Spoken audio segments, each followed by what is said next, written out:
নিম্ন আয়ের মানুষের যে যে দলে কাজ করব এই দলকে আমরা পছন্দ করি। এখন কোন দল? নিম্ন আয়ের মানুষের জন্য তো আমি দেখতেছি বাংলাদেশে করার মতো কেউ নাই, সব হলো শোষণ করা লোক।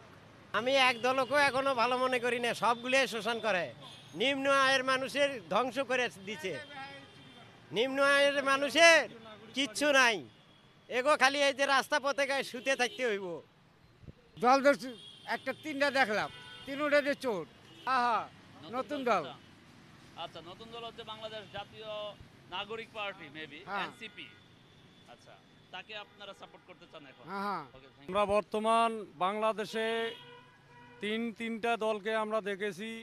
তারা অনেকভাবে জনগণকে লাঞ্ছিত করে, মামলা ঝামলায় হয়রানিত করে এবং অনেক প্রকারের চাঁদাবাজি খুন খারাপি করে। আমরা এই সমস্ত অনেক দেখেছি।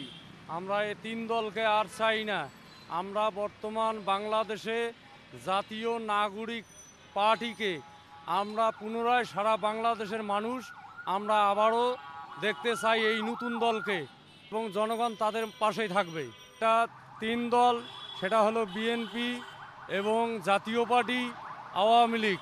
তারা তিন দল জনগণের কাছে চিহ্নিত হয়ে গেছে, জনগণ তাদেরকে চায় না। তারপরে তো দুই দলের ভিতরে খেলাপথ সর্বোচ্চ মূল দল হলো জামাত, এবং নতুন দল গঠন হলো, এবং নতুন দল যে গঠন হচ্ছে, আমরা নতুন দল এবং জামাত এই দুই পার্টির মধ্যে তারা দুইজনে কে আসতে পারবে, যারা আসতে পারবে আমরা তাকেই নির্বাচিত করব।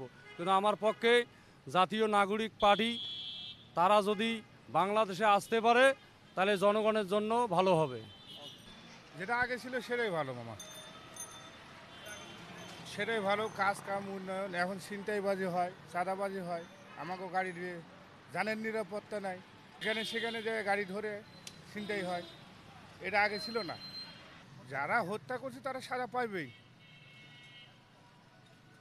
জাস্ট এটা মনে করেন যে আমরা মনে করি যে এই উন্নয়ন করবে সেই হবে।